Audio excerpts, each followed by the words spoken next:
Gold trusted gold buyers. మీరు తాకట్టు పెట్టిన బంగారాన్ని విడిపించి ఈ రోజు ఉన్న మార్కెట్ ధరకు. సార్, మామూలుగా మురళీమోహన్ గారి కెరీర్ విషయం మీరు ఎప్పుడైనా సరే మీ ప్రయాణం గురించి, మీ ప్రస్థానం గురించి మాట్లాడేటప్పుడు అదేదో సరదాగా అలా జరిగిపోయింది, సరదాగా సినిమాల్లోకి వచ్చేసాను, సరదాగా బిజినెస్లోకి వచ్చేసాను ఇలా చెప్తూ ఉంటారు. బట్ రియాలిటీ ఏంటంటే మీరు చుట్టూ ఉండే పరిసరాలని చాలా జాగ్రత్తగా పరిశీలిస్తారు. నాకు అతడు సినిమా ఎలా ఆన్‌బోర్డ్ అయిందని ఒక ఐడియా నేను అనుకుంటున్నప్పుడు నాకు ఒక ఆలోచన వచ్చింది సార్. త్రివిక్రమ్ అనే వ్యక్తి శ్రవంతి రవికిషోర్ వాళ్ళ బ్యానర్‌లో సినిమాలు చేస్తూ వాళ్ళ అసోసియేషన్ కూడా చాలా పెద్దది. వాళ్ళు అంత బాగా ఉన్నప్పుడు ఎక్కడో ఉన్న త్రివిక్రమ్‌ని తీసుకొచ్చి మొదటి సినిమా ఇద్దాం అనే ఆలోచన చేశారంటే మీరు ఎంత అబ్జర్వ్ చేశారు త్రివిక్రమ్ గారిని అప్పుడు?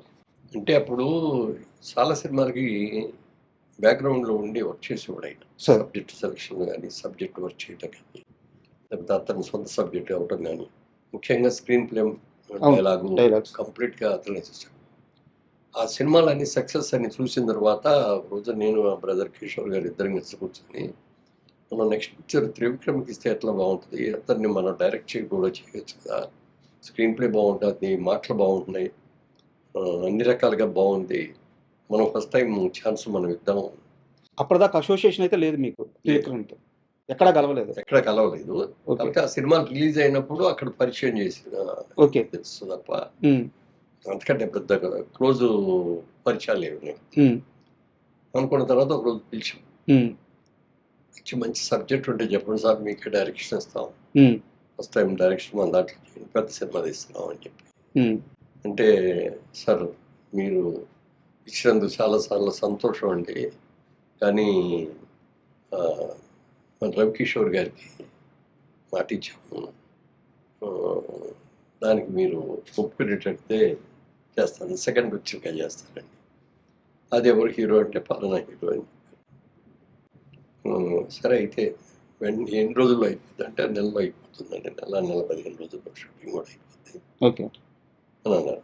అయితే మేము ఈ లోపల సబ్జెక్ట్ అది మీరు చెప్పేస్తే సబ్జెక్ట్ ఓకే చేసుకొని మిగిలిన క్యాస్టింగ్ అంతా సెలెక్ట్ చేసుకుందాం అని చెప్పి అంటే వెంటనే చెప్పారు. ఇక్కడే కూర్చొని ఎదురుకుంటే ఇలాగే కూర్చొని సార్. చెప్తే నెంబరు 3 hours చెప్పారండి ఆ కథ. సార్. నేను మా బ్రదరు ముగ్గురే, ఎవరికి చెప్పేసి లోపలికి ఎవరు రావద్దు, డిస్టర్బ్ చేయొద్దని ఫోన్లు కూడా స్విచ్ ఆఫ్ చేసుకొని కూర్చొని సినిమా మా కళ్ళ కట్టినట్టు చూపించారు సినిమా. హ్మ్. ప్రతి షార్ట్ ఎలా ఉన్నది అనేది చూసిన తర్వాత అప్పుడు అనిపించింది డెఫినెట్గా డైరెక్టర్గా కూడా చాలా మంచి పేరు తీసుకుంటాడు. సార్. స్క్రీన్ ప్లే బ్రహ్మాండంగా ఉంది, డైలాగ్స్ చాలా బాగున్నాయి అని అనుకున్నాం.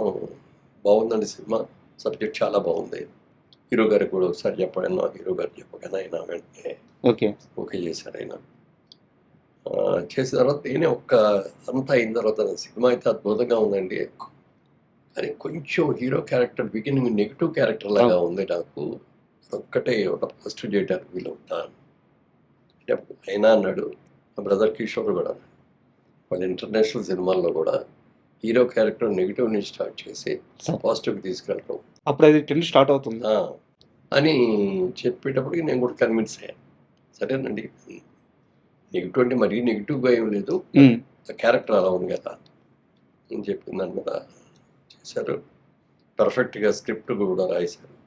రాసిన తర్వాత మేము ఒకటే చెప్పాం, మేము తీసి నేను ఇప్పుడు 24 సినిమాలు తీసామండి, 24 ఒక సినిమాలో ఒక ఎత్తు, ఇది ఒక కొత్త తరహాగా మంచి డైలాగ్స్ తోటి, మంచి స్క్రీన్ ప్లే తోటి, మీరు ఫస్ట్ ఏమంటే ఫస్ట్ పిక్చర్ కాకపోయినా సెకండ్ పిక్చర్ అయినా మాదే కాబట్టి ఈ పిక్చర్ చేస్తారు, పెద్ద సినిమా చేస్తారు కాబట్టి ఇది మీరు ఎలా అనుకుంటున్నారో అలా తీసి దీంట్లో ఎక్కడ ఇంటర్ఫీర్ కావు, బడ్జెట్ విషయంలో కానీ టేకింగ్ విషయంలో కానీ మీకు ఏం కావాలంటే తీసుకునేది ఓపెన్గా ఆఫర్ ఇచ్చాం, దాన్ని ఆయన సద్వినియోగం చేసుకొని చాలా బాగా చేశాం సార్. అంటే కథ విషయం మీరు ప్రస్తావించారు కాబట్టి నాకు డౌట్ సార్, మీరు కృష్ణ గారితో చాలా క్లోజ్ అసోసియేషన్ ఉంది మీకు, క్లాస్మేట్స్ కూడా మీరు, అంటే కృష్ణ గారి అన్ని సినిమాలు చూసుంటారు మీరు, లేదా తెలిసి ఉంటుంది కూడా మీకు. రౌడీ అన్నయ్య అని చెప్పి కృష్ణ గారితో ఒక సినిమా ఉంది సార్, తమ్మారెడ్డి భరద్వాజ్ గారు డైరెక్టర్. ఆ సినిమా కథ మన అతడు సినిమా కథకి చాలా దగ్గరగా ఉంటుంది అనిపిస్తుంది.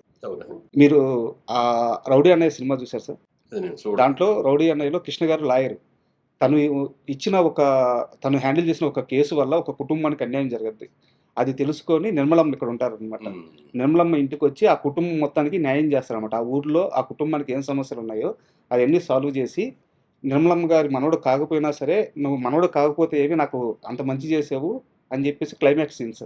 సేమ్ మన అతనిలో కూడా తన వల్ల ఆ కుటుంబానికి నష్టం జరగదు కాబట్టి మోనో ఇంగ్లీష్ పిక్చర్స్ సార్ వాళ్ళు ఒక దగ్గర ట్రీట్ చేసుకుంటారు, ఈయన ఇంకొక దగ్గర ట్రీట్ చేస్తుంటారు. సార్ బట్ థ్రెడ్ మాత్రం ఒక ఇంగ్లీష్ పిక్చర్ నావెల్లో ఏదో దాన్ని బేస్ చేసుకొని చేశారు. సార్ సార్ అండ్ ఇప్పుడు ఈ రిలీజ్ విషయానికి వస్తే నిన్న ప్రెస్ మీట్ జరిగింది సార్, మనకి 2 days బ్యాక్ ప్రెస్ మీట్ జరిగింది.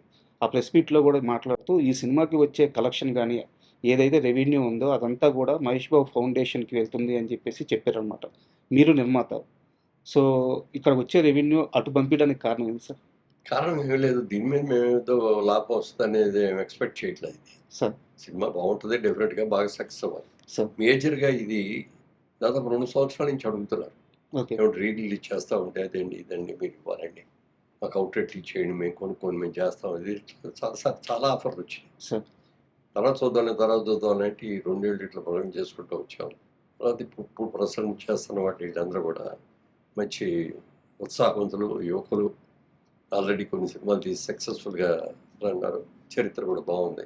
సార్ ఇవన్నీ కూడా చూసిన తర్వాత సరే ఇద్దాం లేదనుకొని అప్పుడు ఒక వాళ్ళతో డిస్కషన్లోనే చెప్పాం, 20 ఏళ్ల క్రితం తీసిన సినిమా ఇది, అప్పటికిప్పటికే టెక్నాలజీ చాలా అవును. మారిపోయింది. మరి అప్పటికి ఆ నెగిటివ్లు ఎలా ఉన్నాయో కూడా తెలియదు. మరి దీన్ని అప్గ్రేడ్ చేయాలి, ఇప్పుడున్న sound system Dolby system upgrade చేయాలి, ఇవన్నీ చేయాలి కదా, చేస్తాము అంటే టెక్నికల్గా అంటే ఓకే అన్నారు. ప్రసాద్ లాడ్ దగ్గరికి వెళ్ళి ఇప్పుడు ఇందాక వచ్చింది అమ్మాయి, మా తమ్ముడు గారు అమ్మాయి ప్రియాంక. అవును సార్. ప్రియాంక బాధ్యత తీసుకుంది. ప్రియాంకకి బాగా నాలెడ్జ్ చాలా ఉంది. అమెరికాలో సినిమా ఇండస్ట్రీ గురించి చాలా, అంటే అక్కడ తను మాస్టర్స్ చేయడానికి వెళ్ళి సార్ ఒక 4 years అక్కడ సినిమాస్లో వర్క్ చేసింది. కాబట్టి దానికి టెక్నాలజీ గురించి బాగా తెలుసు, బిజినెస్ గురించి బాగా తెలుసు, అన్నీ కూడా తెలుసు. దీన్ని మనం ఒక లాభం అనేది ఏంటి అనేది మనం చూడదు, ఇందులో మనకు అక్కర్లేదు, లాభం కూడా అక్కర్లేదు. దీన్ని అద్భుతంగా చేయాలి అని అనుకున్న తర్వాత ఈ సూపర్ 4Kకి ఓకే చేయించాం. దానికి సౌండ్ కూడా డాల్బీకి చేంజ్ చేస్తాం. డాల్బీకి చేయించాం. దాని మూలంగా ఏమైపోయిందంటే ఇవాళ కొత్తగా ఇప్పుడు తీసిన సినిమాలాగానే ఉంటుంది మీకు, కలర్స్ కానీ ఇది కానీ ఎవ్రీథింగ్.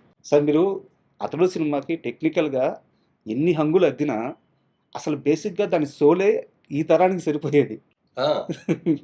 అంటే మీరు కూడా అన్నా నేను ఆ, ఏమంటే ఇంకో 10 ఏళ్ళ తర్వాత తీయాల్సిన సినిమా ఇవాళ తీస్తారు మీరు, ట్రెండ్ మార్చాలి కదండి మనం ఆ, అన్నారు ఆయన. అందుకే చెప్పింది, మళ్ళీ మేము ఇంటర్ఫీర్ అయితే సార్ మళ్ళీ మాది ఓల్డ్ స్కూలు, ఫ్యామిలీ ఓరియంటెడ్ ఇట్లాగా ఉంటుంది. సార్ ఇది మీరు న్యూ ఇదిగా తీసుకున్నారు కాబట్టి మీరు ఎలా అనుకుంటున్నారో అలా చేయండి, మేము ఎవరో ఇన్వాల్వ్ కావు అని చెప్తాం. సార్ ఈ సినిమాని ఇప్పుడు రిలీజ్ చేస్తున్నామని చెప్పి మహేష్ బాబు గారికి చెప్పినప్పుడు ఆయన రియాక్షన్ ఏంటి సార్? ఆయన చాలా హ్యాపీగా ఫీల్ అయ్యాడు. ఓకే డెఫినెట్గా చాలా బాగుంటుంది ఇది. అంటే ఇందులో ముఖ్యంగా ఏంటంటే ఇప్పుడున్న జనరేషన్, యంగర్ జనరేషను సినిమాను టీవీలో చూశారు, ఈ సినిమా చాలాసార్లు చూశారు, కానీ ఆ బిగ్ స్క్రీన్లో చూడలేదు. అందుకని దీన్ని ఒకసారి బిగ్ స్క్రీన్లో చూపించే అవకాశం ఇవ్వాలి, టెక్నికల్గా కూడా దీన్ని అప్గ్రేడ్ చేసి ఇవ్వాలి, ఇవాళ తీసిన సినిమాలాగా అనిపించాలి అనే ఆలోచనతో వచ్చి ఇవన్నీ కూడా చేస్తామండి, చేస్తాం. ఇందులో డబ్బుల గురించి కూడా మేము ఆలోచించట్లేదు, దాని గురించి కూడా ఆశించట్లేదు అంటే. తర్వాత వాళ్ళు ఇచ్చిన ప్రపోజల్ కూడా ట్రస్ట్కి జరిగితే ఓకే అండి అని చెప్పి, నాకు కూడా ఏం అభ్యంతరం లేదు అని చెప్పి చెప్పడం జరిగింది. అలాగే వచ్చేదానికి సద్వినియోగం కోసం మనం దీన్ని ఒక మంచి పని చేయాలనే ఆలోచన మహేష్ బాబు వాళ్ళు అనుకున్నందుకు డెఫినెట్గా మా సైడ్ నుంచి ఏం కావాలో మేము రెడీ చేయండి అని చెప్పి.